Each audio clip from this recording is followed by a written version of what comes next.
¿cómo están? Me da muchísimo gusto recibir a un referente en la crónica deportiva. Cuando se cuente la historia de la televisión en los últimos 60 años, y hablando de deportes, tenemos que recuperar la historia de Fernando Schwartz, que tiene ya un largo camino recorrido en varios medios de comunicación, una memoria privilegiada, un guerrero de la información. No he conocido yo, quizá junto a David Faitelson, los dos personajes que más trabajan y que más se meten y que toman esto como una vocación de vida. ¿Cómo estás, querido Fernando Schwartz? ¿Cómo te va?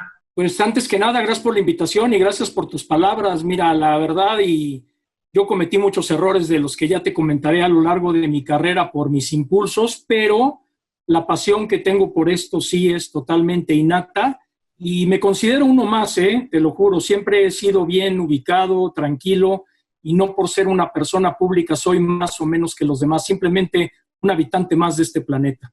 Fíjate, si quieres empezamos por ahí, Fernando, porque compartimos tiempo y espacio en Televisa, tú fuiste mi jefe, y yo detecté una persona que sacrificaba todo prácticamente. Eras muy joven, éramos muy jóvenes, ya todavía andamos chavorruqueando, ruqueando chavo, pero la vida ya pasa y uno va madurando. Pero yo no conocí a alguien más intenso y más obsesionado con el trabajo, y creo que eran límites de llevar el profesionalismo que quizá te quitaban tiempo para tus relaciones familiares, personales.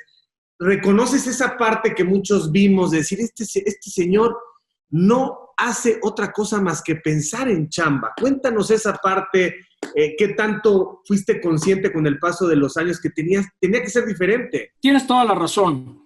Primero, yo lo reconozco y lo digo abiertamente, me tuve que tratar para cambiar mis impulsos, eso es real, que en su momento yo no me daba cuenta, me di cuenta conforme fui creciendo y madurando, que reaccionando impulsivamente pues no iba a llegar a ningún lado, porque sí pienso que pude haber llegado a más o tener más oportunidades si mis impulsos no me hubieran traicionado. Por otra parte, también al haber empezado desde los 14 años en esto, si no era yo impulsivo y me defendía, tú sabes que la televisión y los medios son un mar de lobos y es bien difícil, si no aúllas, pues te aplastan. Y entonces hay unos momentos en los que uno se tiene que defender y esto uno paga las consecuencias. El haber sido tan entregado, sí, me costó divorcios, me costó en mi vida personal, me costó soledad, pero al final del camino y del recuento de daños y beneficios, pues yo creo que yo nací para esto, porque yo no me veo haciendo otra cosa, y por eso cuando me he caído o he salido de alguna empresa que salgo bien o salgo mal, pues he buscado reanudar mi camino. Y sí te confieso que cuando salí de ESPN en mal plan en 2014, en el mes de agosto, yo pensé que mi carrera había terminado, pero volví a talachearle como acostumbro y aquí andamos de nuevo otra vez. A ver, Fer, vámonos a esos 14 años. Ya sabes que en estas entrevistas, mira, yo lo que he entendido es que pasa el tiempo y uno va viendo las cosas de diferente manera. Dicen que cuando pasas los 50 es como cruzar el Rubicón. Eso me lo dijo Francisco Javier González. Y es cierto que empiezas a darte cuenta que reflexionando y disfrutando el tiempo, que es lo más valioso que nos queda, encuentras, digamos, esta oportunidad de diversificarte y entender mejor la vida. Pero vámonos a los 14 años, cuando empiezas en los medios de comunicación. Voy a partir de ahí, si estás de acuerdo, de los 14 años hacia adelante, y luego nos vamos a regresar a tus primeros años y a ver cuántos hermanos tenías y tu familia. ¿Por qué empiezas a los 14 años en los medios de comunicación? Por coincidencia del destino. Lo que pasa es que el haber concursado en el Gran Premio de los 64,000 pesos con 11 años, pues dejó una marca, porque decían, ¿cómo este escuincle de 11 años contesta preguntas tan complicadas y sale avante? Y además yo estudié teatro, que es algo que nadie o poca gente sabe, porque en el Deportivo Israelita yo hice monólogos e hice obras de teatro dirigido por grandes actrices como Judy Ponte y Berta Moss, y fue precisamente Judy que cumplió 25 años de carrera en el 74, y como había hecho amistad con mis papás, nos invitó a su celebración en Landa, y ahí de casualidad, andando por ahí, conocí a Marco Aurelio Moncada Kraus, locutor de Imevisión de aquel entonces y Radio 1000, y me dijo, oye, me acuerdo de ti los 64,000, pero estás bien chiquito para tele, ¿quieres ir a radio con un amigo? Te recomiendo. Ya, pues vamos a probar. y me mandó con Jesús Domínguez García a hacer el programa Comentando el Fútbol. Me escribía mi cuartillita toda la semana con corrector, tachando, poniendo y todo, para ir a leer los domingos, y ahí empecé, que justamente es una gran cantera ese programa, porque de ahí salió Gerardo Peña y de ahí salió el propio Francisco Javier González, en esa época más o menos, yo jugaba fútbol en su casa frente al seminario de Acoxpa casi todos los días. Oye, Fer, a ver, pero vámonos al premio de los 64,000. Pues todo el mundo sabe que tienes una cabeza privilegiada, tienes una mente brillante que acumula información, que la retiene y que eso te permite en el mundo del periodismo abrir nuevas investigaciones, abrir nuevos frentes, en fin. ¿Cómo te da la inquietud de entrar en el premio de los 64,000? Pues lo veías en la televisión. No, fue el hermano Metiche, la verdad, porque yo tenía 11 años de edad y mi hermana, que falleció en octubre y que era una gran escritora, un día dijo, me voy a inscribir a los 64,000 pesos a Publicidad Riva Palacios para concursar en Rosario Castellanos, Vida y Obra. La oficina estaba en la del Valle y ahí fui yo de metiche a acompañarla. Y pues ya estando ahí en la oficina y muy sin pena, le pregunté a la secretaria, oiga, ¿y un niño de 11 años puede concursar? Sí, sí puede. Ah, pues déme el cuestionario. Lo llené y fue muy curioso porque a mí me llamaron a los 2 meses y a ella la llamaron 5 años después. Por eso fue que pude concursar ahí. A ver, pero entonces estamos hablando de niños eruditos, o sea, tus papás los ponían a estudiar, a leer, porque lo tuyo fue la historia de los mundiales, si no mal recuerdo, ¿no? No, yo concursé en el Gran Premio en el fútbol mexicano del 69 al 71, incluyendo la Copa del Mundo del 70. Si hubiera yo abierto más el panorama, no me hubiera retirado con 16,000 porque las preguntas eran muy perras conforme iba avanzando esto. Y no es que hayamos sido eruditos ni que mis papás me obligaran.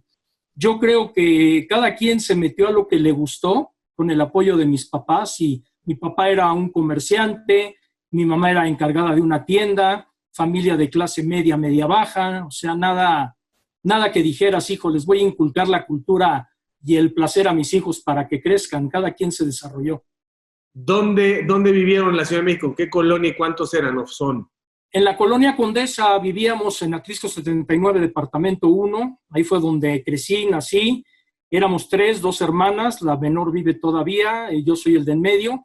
Y mis padres, que ya fallecieron, mi mamá murió en el año del 2011 y mi papá murió ya hace mucho tiempo, en 1988. Oye, Fer, ¿y qué tipo de ropa hacía tu papá? Bueno, mi papá era bien chistoso, ¿no? Porque fue cambiando muchas veces de oficio. De lo primero que yo viví con él tenía con mi abuelo una fábrica de brasieres Hogan, en la calle de Academia, en el centro, y yo iba con él ahí a la fábrica, y aparte cuando cortaban la popelina para los brasieres, yo agarraba una sola copa, y como soy judío me la ponía y le decía, no, ya no hagas brasieres, mejor haz capeles ahí para taparnos el cabello. Y luego mi papá muchos años trabajó en cerraduras y candados Philips como gerente de ventas. De ahí cambió, también estuvo mucho tiempo en la industria automotriz vendiendo autos usados en una automotriz llamada Automotriz Fair, que estaba frente a los Guajolotes en la colonia del Valle, porque era socio ahí con un tío mío, y su último trabajo fue de gerente de ventas en calcetines Durex. ¿Él ya nace en México? No, mi papá emigró. Cuando se desató la guerra mundial, la Primera Guerra Mundial, mi abuelo mandó a mi abuela y a los 4 hijos en un barco a Veracruz, y él los alcanzó aquí en México después de que terminó la Guerra Mundial. ¿Ya llegaron tus papás juntos? No, mi papá llegó por su lado, mi mamá ya nació aquí de abuelos de inmigración rusa. Mis abuelos llegaron desde Rusia, desde un pequeño pueblito que estaba junto a Odessa, y también inmigraron cuando la situación hacia los judíos se puso muy complicada en Europa. Mi mamá ya nació acá y ellos se conocieron acá. Mi papá era húngaro, pero se nacionalizó mexicano. ¿Cómo recuerdas tu infancia, Fernando, en la Condesa? Pues muy divertida, saliendo a la calle a jugar avión, saliendo a jugar quemados. Todos vivíamos a la redonda porque mi mamá tenía 3 hermanas y todas vivían por ahí cerca. Entonces los primos nos juntábamos mucho a jugar en la calle. Iba yo mucho al Parque México, al Parque España, que me quedaban caminando, a Insurgentes, a comer donas en Woolworth. O sea, una infancia totalmente normal y natural, a la par de estar estudiando en el Colegio Israelita de México. Y supongo que un niño de muy buenas calificaciones. Pues no lo quiero decir, pero sí, sí tenía buenas calificaciones regularmente. ¿Y un niño que socializaba bien o un niño que de pronto era mucho más para sí mismo, para sus propias actividades? ¿Cómo te consideraste? Muy introvertido, Ajá. muy introvertido y aún a la fecha dedicándome a esto, de repente sí me dan pena todavía algunas cosas y lo que pasa es que conforme fui creciendo en la escuela, pues sí me volví muy introvertido porque primero me pusieron de apodo Takeshi por el de la señorita Cometa. Entonces eso la verdad pues no me agradaba mucho. ¿Pero qué Me volví héroe del... ¿Les mandé? qué tiene que ver Takeshi con tu Decían apariencia? que me parecía yo Takeshi, decían que mi cara era como la de Takeshi. Ah, caray, bueno. Ajá. Bueno, a alguien se le ocurrió ahí y aparte, cuando iba yo en sexto de primaria y lo ligo un poco y por eso me retiré con 16,000 pesos a los 11 años porque mi papá no quería que me hicieran bullying en la escuela, quería que me recibieran realmente de una forma diferente, como un ganador más allá del dinero. Y es que yo era bien introvertido, tan introvertido era que no me quitaba el suéter, así estuviéramos a 40 grados de temperatura, para que no se me viera la camisa abierta y todos los agujeros ahí en los botones que no me cerraban por lo gordo que estaba. Ah, estabas muy gordo. Siempre fui gordito, la verdad, hasta los últimos 9 años fue cuando realmente bajé de peso y ya me he conservado más delgado, pero siempre fui de complexión robusta. O sea, Fer, que te tenías que estar defendiendo, eras buleado. Sí, sí me buleaban, era como el nerd, sí, la verdad era como el nerd, aparte como me peinaban con la vaselina Sabanart que no se te movía ni un pelo, pues lógicamente hasta más burlas y demás, pero bueno, así me tocó y tampoco me arrepiento de lo que haya pasado porque tal vez esa soledad interna o esa introversión que yo tenía, pues a final de cuentas me ayudó a explotarla en este otro camino. Sí. Entonces tu papá quizá te decía, tu papá veía que necesitabas echarte para adelante, o sea, tu papá, yo me acuerdo cuando fallece tu papá y sé, me lo llegaste a platicar, que fue, sin minimizar a tu madre, pero fue la persona más importante en tu vida, ¿no? Uf, no, mi papá lo fue todo realmente, o sea, desde chico yo iba mucho con él a las carreras de caballos por mi tío que era entrenador. Jueves, viernes, sábado y domingo me iba al fútbol con él, con mi abuelo y con un tío. Pasábamos al Biarritz atrás del hotel del Cine Continental a comprar nuestras tortas de milanesa. Nos las llevábamos al estadio, íbamos a todos los partidos. Y cuando decidí concursar y me llamaron, pues mi papá se clavó conmigo en la hemeroteca de la afición que nos prestó don Antonio Ander y Jorge Bermejo. Y tengo las dos libretas con puño y letra de mi papá, de alineaciones, minutos, árbitros. Él se sentaba a preguntarme, a estudiar conmigo. Y después de la pregunta de los 16,000, esa misma noche, él me dijo, ¿sabes qué? Ya ni estudies en la semana porque la semana que entra nos retiramos, ya no vamos a seguir. Estás muy chico, el dinero no importa y lo mejor es que tengas una imagen de triunfador para que no te vaya a afectar en la escuela. Uh-huh. Oye, Fer, él era también gordito o qué? No, mi papá era muy alto, Ajá. era un gran nadador, le encantaba ir a nadar y sí era robusto, pero no tanto como lo fui yo. Lo que pasa es que mi papá era muy afecto a los tacos de carnitas, a toda la comida chatarra y pues de ahí se me pegó y pues no me cuidé mucho, es la verdad. Y no hacías mucho ejercicio tampoco, o sea, eras alguien más intelectual que físico. Sí, no, jugaba fútbol pésimo, por cierto, aunque era campeón goleador, porque nada más las esperaba en el área para meterlas, pero no, nunca me dediqué tanto al ejercicio, es más, te va a dar mucha risa, pero realmente cuando más ejercicio he hecho ya por gusto, han sido los últimos 8 años de mi vida y por cuestión de salud. Sí, qué bueno, te ves muy bien. Sí, la realidad es que cuando estabas en Televisa, bueno, fueron muchos años, pero no eras particularmente alguien que llamara la atención por gordo.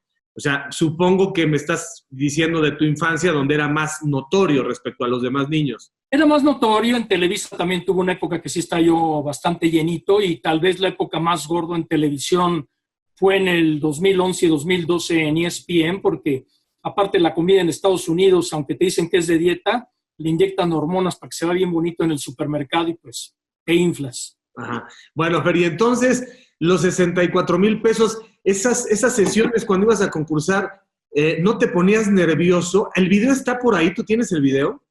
Nunca lo pude recuperar aún estando en Televisa. Debió haber estado en la famosa cinta esa que se oxida de 2 pulgadas y muchas veces la pedí, pero nunca apareció. Tal vez ahora que Noticieros Televisa está subiendo videos antiquísimos, tal vez por ahí aparece, ¿no? Pero no, nada más tengo fotografías.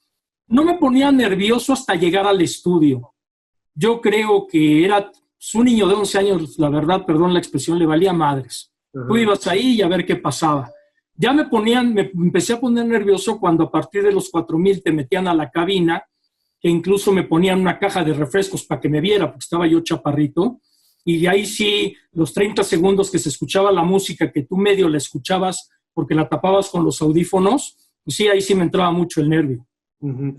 A mí se me olvida hasta lo que hice ayer, pero ¿cómo hacías de niño? O sea, ¿leías y retenías o tenías que machacar y machacar y machacar? Porque hay dos tipos de mente. Hay quien te dice, es muy bueno para la escuela y escucha una sola vez y con eso retiene y luego viene el examen y sale muy bien. Pero hay gente que dice, no, yo también soy de 10, pero tengo que repasar y repasar y repasar. Honestamente, sin que suene a presunción, ¿eras de los que leía y ya retenía o de los que lee y retiene? En lo que me gusta, leo y retengo. En lo que no me gusta, tengo que machacarle para aprendérmelo. Esa es la realidad. Lo que me encanta, a la primera que lo leo se me queda, y lo que no me gusta, como era la literatura y las clases esas en la carrera, pues a machacarle para aprenderle, no había de otra. Y sí, en primaria, cuando la verdad me daba flojera estudiar, pues me sentaba yo con las dos más listas del salón y pues ahí les copiaba. Uh-huh. O sea que fue una infancia muy padre en función de la familia, pero sufriste el tema social en la escuela. Tenía pocos amigos y realmente mi vida ha sido de pocos amigos. No sé, me he puesto a pensar en esta etapa de madurez, que mi personalidad algo atrae. No sé qué sea que esté mal en mi personalidad, pero no tengo términos medios. O tengo muy buenos amigos o tengo muchos enemigos. No tengo como términos medios. Uh-huh. Y fuiste creciendo, Fer, y entonces, bueno, termina el premio termina la etapa que ya no quisiste ir a más. Yo creo que si hubieras aprendido más, o sea, si te hubiera interesado más, si tu papá te hubiera dicho vamos a más, lo hubieras ganado. Pero él algo detectó en ese momento que dijo es suficiente para que efectivamente se asuma que tú decidiste hasta dónde llegar y que quede esta sensación de que si hubieras ido a más, también hubieras podido. O sea, ya no tenías que demostrarle nada a nadie porque ya fue sobresaliente hasta donde ibas llegando. Lo que pasa es de que ya con la última pregunta, pues ya no te ibas a imaginar la que te iban a preguntar, que nunca la pregunté cuál era, porque terminando el programa, ya retirado, pues yo pude haberme acercado y decirles, a ver, ábrame el sobre y cuál venía, pero nunca quise saber, porque si me lo hubiera sabido hubiera reventado el coraje. Lo que pasa es que la última pregunta ya fue muy cañona y yo también comprendí que podía venir algo peor. Me preguntaron cómo quedó Italia-Israel en el 70, cuántos goles anulados hubo, quién fue el árbitro y quién fue el abanderado que anuló los goles. Entonces dije, no, ya, hasta ahí llegué. Casi te preguntan quién el nombre del boletero en la puerta de Tlalpan. Así era. Bueno, entonces, pero antes ya te encantaba ver deporte, veías la televisión, veías el fútbol, te llevaba tu papá, o sea, ya eras alguien que tenía un gran espectro de interés sobre los deportes en la televisión. No necesariamente, yo iba a estudiar para químico industrial, esa es la verdad. Lo que pasa es que cuando entré al radio, pues me cambió la perspectiva, le empecé a agarrar el gusto y pues ya me quedé en esto, esa es la realidad. Lo que pasa, y tengo que ser bien sincero, yo nomás sabía de fútbol. Yo cuando entré a Televisa tuve que aprender de los demás deportes. Yo no sabía ni un demonio de los demás deportes, pero me preparé y empecé a estudiar y aparte tú lo sabes, que conduciendo una sección diaria de noticieros donde tienes que hablar de todos los deportes, pues le vas aprendiendo y le vas entendiendo y así fue como me fui curtiendo. ¿Y por qué el fútbol?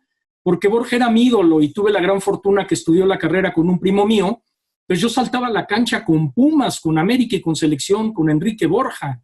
Entonces de ahí todavía le agarré más gusto al fútbol. Uh-huh. Y así como te digo que hubo etapas en las que decíamos, hoy al principio de la entrevista, de manera muy natural te digo y te dije, querido Fernando, porque entiendo cómo podemos evolucionar las personas, cómo cambiar, pero así como te digo que pienso que llegabas a un límite de la obsesión del trabajo que te generaba animadversión, te generaba que la gente dijera, a mí me pasó.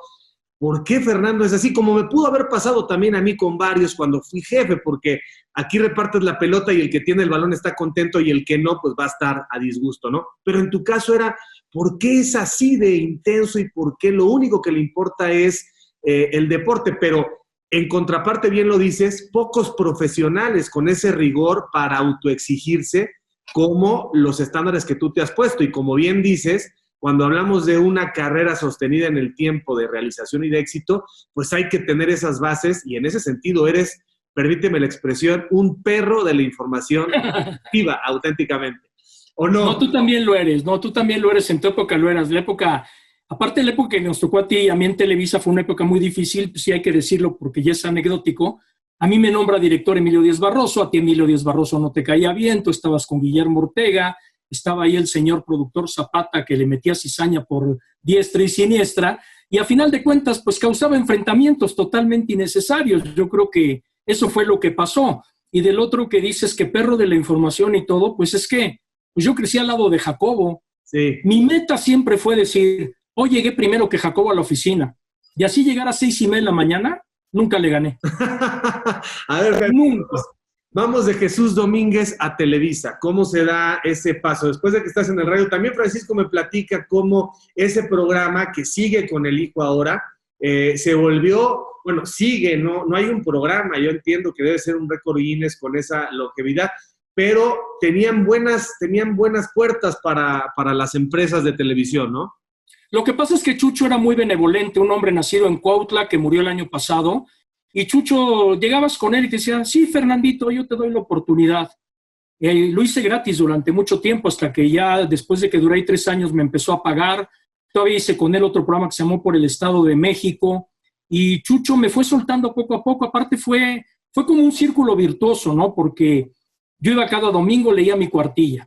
Después Chucho me dijo, oye, tenemos programa también a mediodía, ¿quieres ser nuestro corresponsal en el Azteca? Puta, pues sí. Me iba yo al Azteca, veía el partido y pasaba la crónica de lo que había pasado en el partido, más la entrevista después del partido, pero ahí conocí a Teodoro Cano, que ya lo conocía yo un poco antes en el Heraldo de México por mi afición a las carreras de caballos.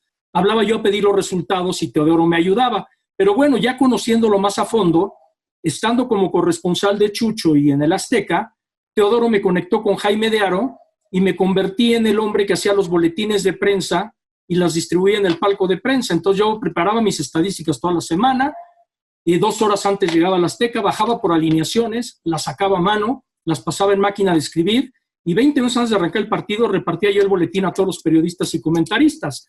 Por eso ahí conocí a Ángel, a Lalo Andrade y a toda esa brillante generación, más todos los de prensa escrita, y pues todo se mezcló, pero pues, así fue como se hizo el círculo virtuoso. ¿Los conoces a Teodoro? Teodoro ya está ahí y es Teodoro quien te invita. Teodoro me invitó a hacer los boletines de prensa ahí en el Estadio Azteca. Él fue el que me invitó y ya después trabajamos juntos en Televisa, pero mi primer nexo con él fue a través de que hablaba yo todas las noches a los 11 años a preguntar los resultados del hipódromo para ver si había ganado algún caballo de mi tío. Bueno, y luego entras a Televisa, ¿cómo? Lo de Televisa fue gracias a un primo mío, Isaac Chertorivsky. Él fue presidente de Bacardí durante muchos años, hoy tiene ya su propia agencia. Y un día me dijo, muy quitado la pena, oye, ya llevas 3 años en radio, ¿quieres ir a televisión? No, yo, como siempre, no le saco a nada, le digo, pues órale. Y me mandó con Otón Vélez, vicepresidente de ventas. Otón, que hay que decirlo, perdón, ya murió, pero era racista. A todas las secretarias morenas las ponía contra la pared y a las blancas de frente para que los clientes se enamoraran. Y le dijo a mi primo, ya me entrevisté con tu primo, es güerito y es blanco, yo creo que sí la va a hacer, lo voy a mandar con Emilio Díaz Barroso. Y ahí empecé. Y Emilio Díaz Barroso de inmediato identificó un talento notable y tú hiciste clic con Emilio Díaz Barroso de inmediato. Pues estuvo 1 año sin pagarme el canijo, me eché 1 año ahí de gratis. Pero bueno, no importa, iba yo en prepa, tercero de prepa y Televisa excelente, aparte con una suerte tremenda. Yo entro a Televisa el 28 de agosto de 1977 y a los 7 días ya estaba yo conduciendo la sección deportiva de 24 horas del sábado con Virginia Lemé después del boxeo. Ajá. O sea, una suerte impresionante. ¿Y cómo se da tu primer encuentro con Jacobo? En la oficina, caminando ahí en la redacción. Era un cambio generacional bien fuerte de reporteros. Estaba el Toby Pérez Verduzco, estaba Rentería, estaba Graciela Leal, Norma Meraz. Era un cambio, entrábamos muchos jóvenes, Philippe Bach, por ejemplo, Ana Cristina Peláez, y como que había mucho nerviosismo de Jacobo con sus reporteros, y pues el trato con él eran regaños en juntas, en redacción, con él y con Cortés Camarillo, esa es la realidad. Y ya mi primer contacto muy cercano es cuando Jorge Berry se va al Mundial del 78 y yo me quedé de suplente de la sección. Vale la pena decir que durante toda la época de Berry, el canijo de Berry un día me dijo, oye, tú tienes que hacerme el script diario, porque cuando tú lo haces, Jacobo no lo rechaza. Y entonces todas las tardes entraba yo con Jacobo, aquí está el script de Berry. A ver, niño, siéntate. Tenía su lápiz aquí como carnicero y a tachonear todo en el dicto. Y ya de ahí, pues, entré de suplente. Y en 1980, cuando regresé de los Olímpicos de Moscú, que fue mi gran lanzamiento, la verdad, con Memo Ortega, Jacobo me dijo, oye, desaparécete de pantalla un mes, porque ya eres el nuevo titular de 24 horas. ¿Cuántos años tenías? 20. ¿Qué se hace con la fama a los 20 años estando en el Canal 2 cuando existe de manera muy marginal Imevisión y todo el mundo empieza a la semana a verte en la calle a decir, ese es el que sale en deportes de 24 horas, la ventana de México? ¿Cómo se hace a los 20 años? ¿Cómo se hace a los 20 años? Primero poniendo cuidado, porque un día me puse tan nervioso en el Sambors de Salamanca comiendo con mis papás que me volteaban a ver y yo sentía las miradas, que se me cayó todo el plato de carne asada en los pantalones, esa es la verdad. ¿Qué hacer? Pues tratar de llevar tu vida normal, no pelar en el buen sentido. O sea, yo digo que tú y los que nos dedicamos a esto nos debemos a la gente y uno tiene que ser amable con la gente. Pero aún hasta la fecha, 40 y tantos años después te lo digo, y esto me gustó de Estados Unidos, yo podía ir al supermercado de shorts, pantuflas y playera y quien me pelara. Igual acá, si a mí me ven y no me pelan, soy feliz, la verdad. Yo esto lo veo como un trabajo, no lo veo como un índice de fama o de popularidad.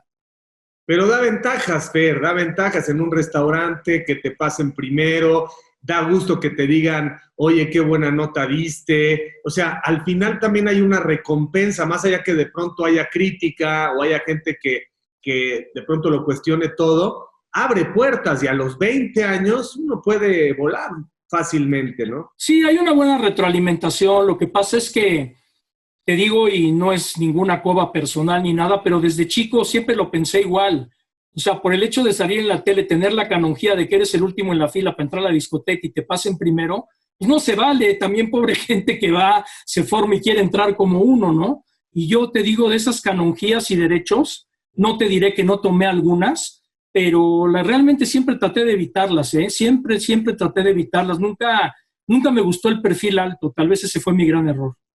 Y entonces empiezas a consolidar una carrera al lado de pues, un monstruo de la información y te vuelves todavía más profesional. O sea, yo me acuerdo que no había nota que se te escapara. Eso más allá de cualquier consideración, debe quedarte como el gran legado que puedes transmitir a los chicos que quieren hoy entrar, porque todos entramos por diferentes razones, unos con suerte, otros con menos inteligencia emocional, otros con más sensibilidad para las relaciones públicas, con mayor creatividad, en fin, pero tú eras lo que se dice estrictamente un periodista de alto alcance que es muy rigorista para comprobar las fuentes, que necesita siempre las dos versiones de la historia, un periodista de la vieja guardia cuyo trabajo no permite fisuras, ¿no? Tiene que ser una información completa, objetiva,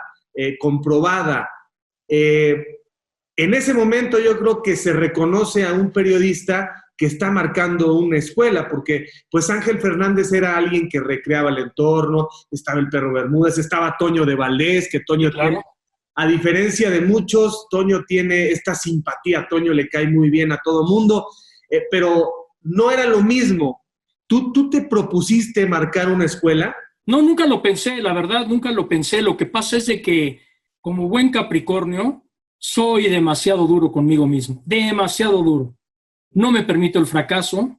Todavía a estas alturas de la vida quiero seguir siendo competitivo cuando ya no debería de serlo, pero es el ADN que traigo en la sangre. Esa adrenalina cuando consigues una entrevista exclusiva o cuando consigues una nota exclusiva es una adrenalina realmente única, pero híjole, es que es vocación. A mí no me ayudó mucho mi personalidad en el sentido de otras áreas de mi propia vida, ¿no? Porque me convertí en un alcohólico del trabajo, esa es una realidad, y esa férrea disciplina pues sí te lleva a mantenerte, pero también te lleva a hacer una retroinspección en decirte, caray, ¿por qué fui tan duro conmigo mismo? ¿Por qué no fui más flexible?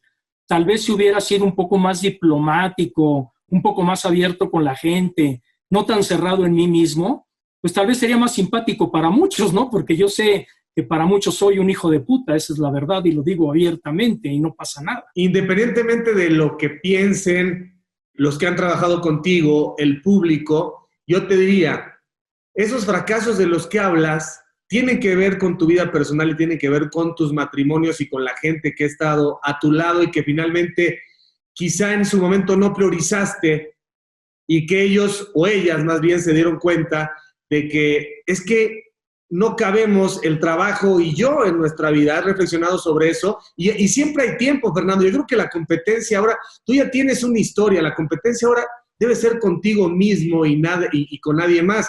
Pero supongo que hay tiempo otra vez para intentar una relación y volverte a casar. Cuéntanos esa parte. No, de volverme a casar lo veo muy difícil, realmente. De tener pareja, sí. Realmente he estado muy contento durante estos últimos 18 meses con una pareja que espero poder seguirlo estando por mucho tiempo, porque a esta altura de la vida encontré ahora sí que mi horma ideal dentro de la situación de la vida y ojalá y así se siga dando. Pero sí, yo descuidé muchos aspectos por lo mismo de siempre querer estar ahora sí que en la primera línea de batalla. Siempre, siempre. No sé qué es lo que me motivaba o qué es lo que me movía o el ejemplo que vi con Jacobo, ¿no? Por ejemplo, Jacobo que era tremendo, ¿no? Por ejemplo, cuando peleó Lupe Pintor contra Owen en el 79, yo estaba de suplente en el noticiero y teníamos dos versiones para Estados Unidos y para México. La de México terminaba a la medianoche. No había internet, no había todo lo que tenemos ahora. Y Jacobo, terminando el noticiero, me dijo, oye, niño, no quiero que se te vaya muerto el boxeador, ¿eh? Si se muere entre 10:30 de la noche y 12 de la noche, debemos tener la noticia. Puta, me traía presionado porque Owen estuvo en coma durante varios días. Y resulta que un día muere Owen. Puta, me tuve que conseguir el certificado de defunción para que viera a Jacobo, que no había sido en nuestro horario y no se me había ido la nota. A ese grado. Oye, ¿y qué es lo más valioso, lo más entrañable que recuerdas de Jacobo, que también para ti pues fue un parteaguas? La gran persona que es, o la gran persona que fue. Durísimo para trabajar con él, súper estricto, pero con un lado humano fenomenal y sensacional. Te platico muy breve y rápidamente. En 78, que yo ya estaba de suplente, le llevé el script y me lo rechazó 6 veces tachoneado. La última vez me dijo, ¿quieres jugar en Grandes Ligas? Compórtate como tal, ya no estás en el kindergarten. Me subí a llorar a la oficina de deportes y me fajé los pantalones para salir al aire en la noche.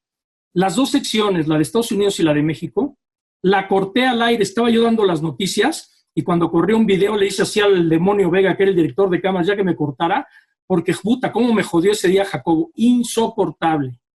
Y ya terminando el noticiero me dice Jacobo, acompáñame al coche. Dije, puta, el pinche remate del día. Y llegué a su auto y me dijo, oye, te debo una disculpa. Hoy te cargué mucho la mano, pero quiero decirte que estaba yo muy impactado.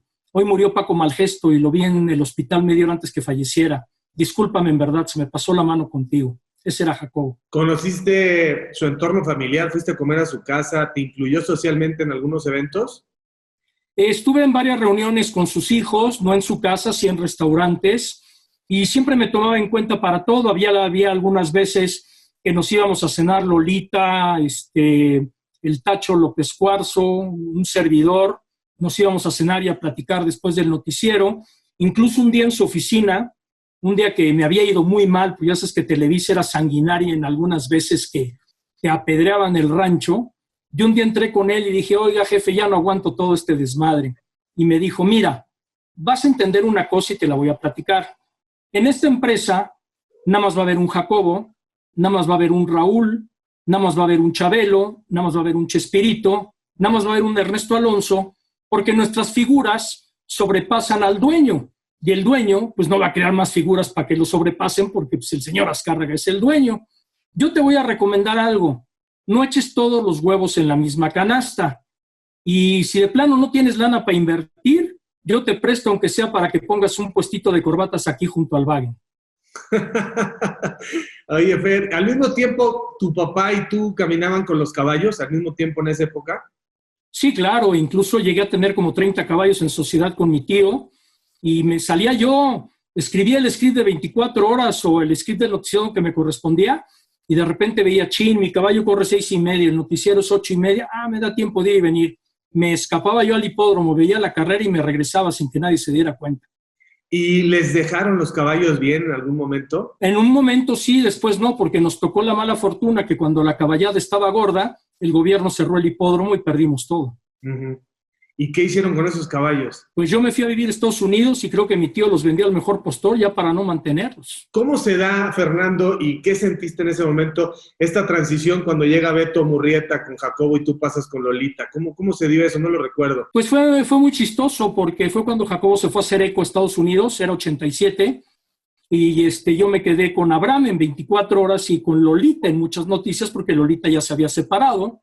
Y pues ahora sí que, como dicen, todo fue culpa de Layún, aquí todo fue culpa de Abraham, porque un día Abraham, todo iracundo, se acercó y me dijo, oye, decídete, ¿conmigo o con Lola?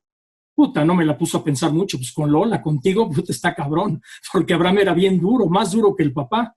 Me fui con Lola y pues cuando regresa Jacobo, ya estaba Beto.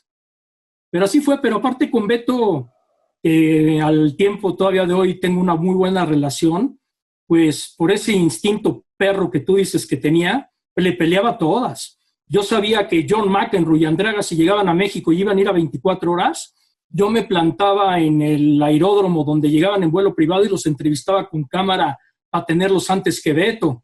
O llegaba Mike Tyson a México, me le pegaba como lapa con Sulaimán y Jacobo se reencanijó conmigo porque Tyson estuvo en muchas noticias y no en 24 horas. O alguna vez cuando Juan Dosal se iba a cubrir la Champions con Hugo Sánchez, yo le decía a Juan, oye, mándame una entrevista con Hugo para mi noticiero. Sí, yo te la mando. Y Jacobo, la clásica, veía que llegaba la entrevista, agarraba la cinta y la escondía en su escritorio para pasarla primero en 24 horas. Y yo un día entré a su oficina y le dije, oiga, me va a perdonar usted, pero pues esto se lo aprendí a usted. La entrevista de Hugo la pedí yo para mi noticiero, para mí, así que abra su cajón y deme la cinta. Y me la dio. Oye, Fernando, de las cosas padrísimas, ¿a quién no has entrevistado? Creo que si haces una lista, a lo mejor hay 2 personas. Has entrevistado a todos los íconos deportivos de los últimos 50 años. ¿Entrevistaste a Ali? Sí, claro, con Ali tuve varias ocasiones. Recién te digo, acaban de subir el video del 80 cuando lo llevamos al estudio de 24 horas. Una entrevista divertidísima la que le hizo Jacobo. Todavía Ali se lo agarró de la corbata cuando le dijo que Larry Holmes era mejor que él. Y fue muy padre esa entrevista. Y con Ali, pues gracias a don José Sulaimán, lo vi en mi vida 6 o 7 veces que lo entrevisté y un personaje único. ¿A quién me faltaría, la neta, tener sentado uno a uno? O sea, los 2 grandes de ahorita, Cristiano y a Messi, que los he entrevistado en zona mixta, que a Messi un día lo tuve por teléfono en mi programa de radio en Estados Unidos, pero no he tenido la oportunidad de sentarme con ellos. Y si me preguntas a quién más me gustaría, indiscutiblemente que a Roger Federer. Pero si hacemos la lista para atrás, o sea, tienes, yo creo que la mejor galería de fotografías del periodismo deportivo, ¿no? Pues yo te agradezco, es lo que yo le llamo legoteca, es que es lo que nos queda de recuerdo, al fin y al cabo tantas vivencias, lo que te queda de recuerdo es la foto, y ahora esto de poner las fotoanécdotas en redes sociales surgió a raíz de que la gente me lo pidió en Twitter, no por cuestión de vanidad, y ha funcionado también, que te lo puedo ya comentar porque ya es un hecho. Ayer se firmó el contrato con Editorial Porrúa para hacer la edición electrónica de las fotoanécdotas y ya estamos trabajando en ello. Buenísimo, buenísimo. Oye, Fer, y normalmente uno piensa en esas fotografías como legado. A estas alturas de la vida, ¿todavía piensas en hijos? No, nada más tengo uno. Nada más tengo uno, va a cumplir 15 años, es mi gran orgullo, se llama Andrés como mi papá, y con él me quedé ya la fábrica quedó cerrada. Me costó mucho trabajo ser papá por cuestiones biológicas y ya hasta ahí llegué. ¿Y cómo es tu relación con Andrés? Excelente. Cuando yo me separé y ya después me vine a vivir solo a México, pues yo hablé con él y le expliqué que esto era un sacrificio de vida conjunta para que él pudiera seguirse desarrollando allá, porque él no se quiso regresar a México. Él le encanta venir a México, pero como nació allá, le dan miedo aquí hasta las combis, la verdad, le da miedo todo lo que pasa. No está adaptado al desorden que tenemos para vivir acá, y él vive en un mundo muy ordenado, aparte que estudió con los mismos desde kinder hasta ahora que va a entrar a preparatoria y creo que tiene más oportunidad de desarrollo académico y de vida estando allá. Estoy en constante comunicación con él. Anteriormente nos veíamos una vez al mes, ahora un poco más espaciado, pero lo entendió bien y sí estoy muy orgulloso de él porque es muy, muy buen estudiante y acaba de lograr entrar a una de las mejores preparatorias de Estados Unidos. Está con la mamá está allá. Se quedó con la mamá ya desde el momento de la separación y posteriormente el divorcio. ¿Y él es hijo de qué número de matrimonio tuyo? No digas los números porque van a decir que soy tremendo. No, es de mi último matrimonio con Claudia Martín, que trabajó en ECO. Ok. No, mi querido Fer, pues esas son experiencias, o sea, no tiene nada de malo. Hay quien tiene 2, 4, 10, o sea, así es la vida y no hay... Nada más para que te imagines, a mí ya me decían que voy por los de Elizabeth Taylor. ¿De verdad? ¿7 matrimonios? No tantos, pero ya me decían, vas por el récord, no. 4. Te decían el Audi por los 4 anillos. 4. 4 matrimonios. 4. Ok. Más tu actual relación. Sí, que es una relación de pareja sin pensar más allá de eso. Pero, Fer, no lo digas con pesar, o sea, la vida no tiene formatos para nadie, son experiencias y punto, o sea, son caídas y son bajadas. Hay quien tiene matrimonios de toda la vida y son infelices toda la vida, o sea, aquí no hay por qué sentirnos juzgados. No te sientes mal, pero sí te pones en una balanza y de repente dices, si no hubiera hecho esto, hubiera tenido esto, y si hubiera tenido esto, no hubiera tenido aquello. O sea, en la vida no se puede tener desafortunadamente todo, pero sí, yo lo entiendo, son experiencias de vida. Yo siempre a mis exparejas les deseé lo mejor y a la madre de mi hijo, pues evidentemente hay una relación cercana, pues por tener un hijo en común. Claro. ¿Qué te falta, Fernando? ¿Dónde están tus sueños ahora? En la parte personal entiendo que es muy obvio decirlo, ¿no? Que esta relación siga, que encuentren respeto, retroalimentación, compañía, intensidad en todos los sentidos. Pero profesionalmente, ¿qué te falta? ¿Dónde están tus sueños? ¿Quisieras qué? Mantenerme.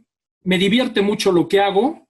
No tengo ahorita un programa fijo, ahorita estoy con los minutos críticos, pero con la gran salvedad de que tengo agenda libre para moverme a mis anchas de entrevistar a quien yo quiera, o anteriormente que llegara la pandemia para decir a mi jefe, oye, ya conseguí en Europa fulano de tal, me voy la semana que entra, órale, que te lo planeen el viaje y vete.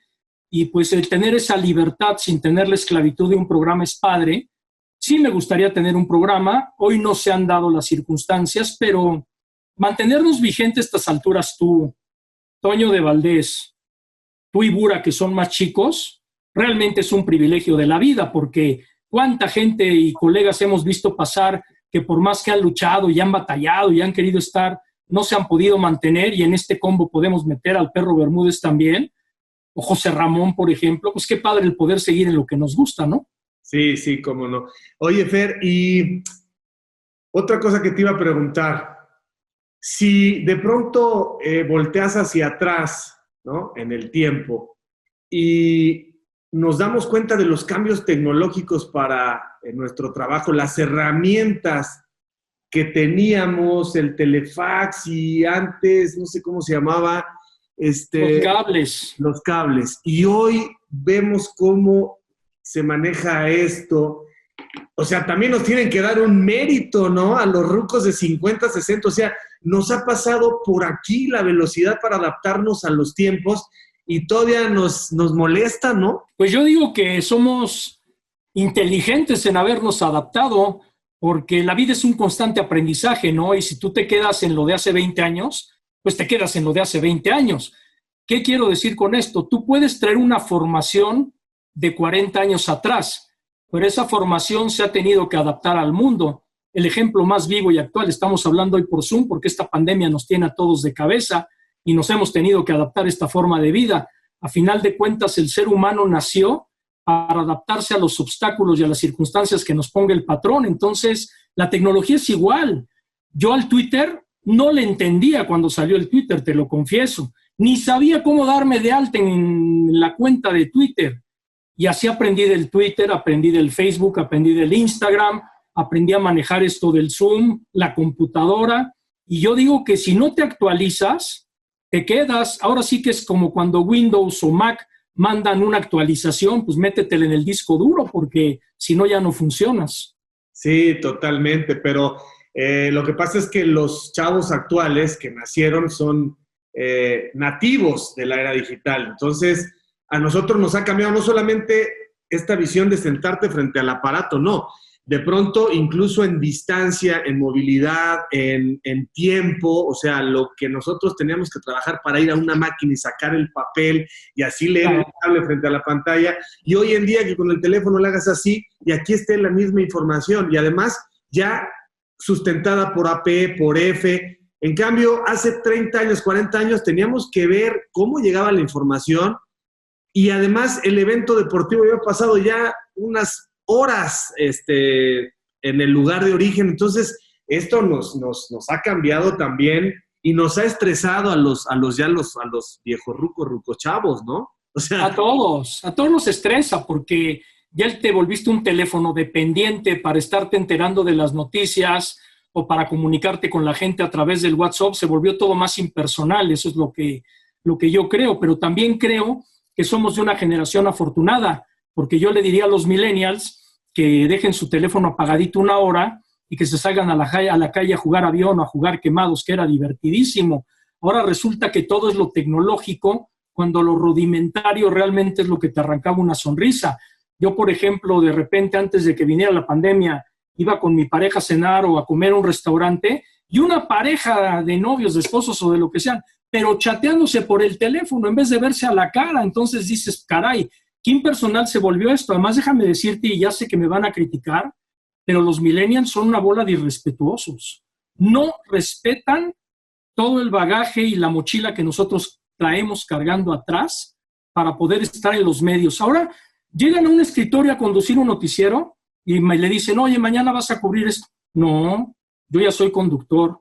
Oye, bájate a hacer cancha. No, yo ya soy narrador. O sea, somos irreverentes. Fernando, ha sido un gusto volver a tener contacto contigo. Te digo que estos ejercicios, a mí por lo pronto me han servido, me divierto mucho porque es gente entrañable y gente con la que de pronto has tenido muy mala relación y luego muy buena, pero algo quedó en la vida de esa persona que tienes que ver con afecto, porque si tú te quedas con el rencor, te quedas con el resentimiento, pues es problema tuyo, ¿no? Yo al que me desea mal, no es que esté yo, ya sé, al que me desea el mal, digo, pues es su problema, es un veneno que lo está dañando a él, y de pronto si hay un diálogo, dices, oye, pues ya entendí un poco tus circunstancias y entiendo un poco cómo todo es origen, ¿no? Todo tiene que ver con algo en la vida. Entonces, yo reconozco un valor que tú dabas cuando llegábamos a Televisa Deportes, eras súper exigente, eras alguien con el que se tenía que aprender. Después no entendíamos por qué esa animadversión. Yo decía, ¿por qué hay niveles, no? O sea, de pronto alguien te puede caer mal, alguien te puede caer bien, pero tú sí lo llevabas a un extremo donde decías, puta pinche Fernando, qué mal me cae, ¿qué le hice para que se comporte así? Pero ya entiendo que tú no solamente tenías, sino que arrebatabas y controlabas, y lo que estabas haciendo desde tu propia perspectiva, que no es bueno o malo, estabas ejerciendo tus facultades al más alto nivel para hacer tu chamba lo mejor posible. Y ahí quizá arrollabas con las personas, pero sé que no era con mala intención ni con dolo. Mira que lo hemos platicado con el Patas, hemos platicado con Enrique de estos temas, y de pronto hay una percepción de, puta, pinche Fernando, sí era muy, muy cañón. Pero ya a estas alturas, Fer, yo te digo, mis respetos, mi cariño, porque lo que se vive a cierta edad nunca se olvida. Me quedo con la parte positiva, la negativa no tiene ya para mí ningún valor. Así lo platiqué, por ejemplo, con Faitelson. Le decía a David, ¿qué teníamos que estar peleándonos en la trinchera, en la parte personal, cuando este es un tema de industria? Y seguramente los ejecutivos en Azteca y Televisa deberían de morir de risa de que se llevara esto al plano personal, de que te provocara bilis, enojo, molestia. Yo creo que esos tiempos han pasado y la experiencia nos permite ser mucho más reflexivos, ¿no? No, yo agradezco tus palabras, y si esto es una realidad, lo que pasa es de que, sí, esto sí te lo voy a decir en primera persona. Por ejemplo, alguien muy allegado a ti, muy querido por ti, Gerardo Lisiaga, que me conoce como una verdadera radiografía porque estudiamos juntos. Yo me considero una persona noble, me considero una persona que tiene un corazón enorme, pero que poco permito que me conozcan mi interior y que mi cara dura, a final de cuentas, creó toda esta animadversión. Incluso te lo voy a decir, por si no lo sabías, y es una muy buena anécdota. Algún día alguien me dijo, ya Alarcón dijo en la Rambla que las puertas de Televisa están blindadas para ti. Tal cual, así llegó el Radio Pasillo. Imagínate, nada más. Hoy me río, en su momento dije, puta, pues, ¿qué le pasa? Pero pues, así es, digo, la vida va dando muchas vueltas y hasta que uno no madura y se da cuenta de tanta pendejada que hizo para llegar a ser lo que uno quería ser, pues uno en la vida, y esta es una realidad, pisas no por querer, a veces pisas para poder llegar. Sí. No, pues la verdad es que muchas veces te utilizan como la parte mala, ¿no? O sea, él es pero muchas decisiones pues estaban en otro nivel y eso, vaya, yo nunca llegué a saber qué querías, no estaba tampoco en tu interés, pero no era, sí se comentaba, Fernando, te lo digo honestamente, sí en el grupo se comentaba con Toño, con Burak, sí se comentaba. Es que vuelva otra vez Fernando aquí con la parte profesional que aportabas, también se decía, es que chin, ¿no? O sea, es alguien que nos va a afectar, es alguien que va a llegar a querer arrebatar, pero con esa visión profesional. Mis respetos, mi gratitud, Fernando, en el camino andamos y gracias por, no a mí, sino por a través de este canal enseñarle a la gente qué hay detrás. Muchas cosas hacen sentido, pero te digo, la historia se va a contar y eres un indispensable, eso lo tiene que reconocer. El que te ame o el que te odie tiene que reconocer la parte profesional, el respaldo y lo que has aportado en términos periodísticos a los medios de comunicación. En el camino andamos, Fernando. Así es, muchas gracias, Javier, un placer volverte a ver y gracias por esta oportunidad. Así que, camaradas, por favor, no dejen de seguirme a través de todas mis redes, de suscribirse a mi canal, dale a la campanita, dale like, no te olvides de dejarme tus comentarios, yo mismo estaré respondiendo. Cambio y fuera, camaradas.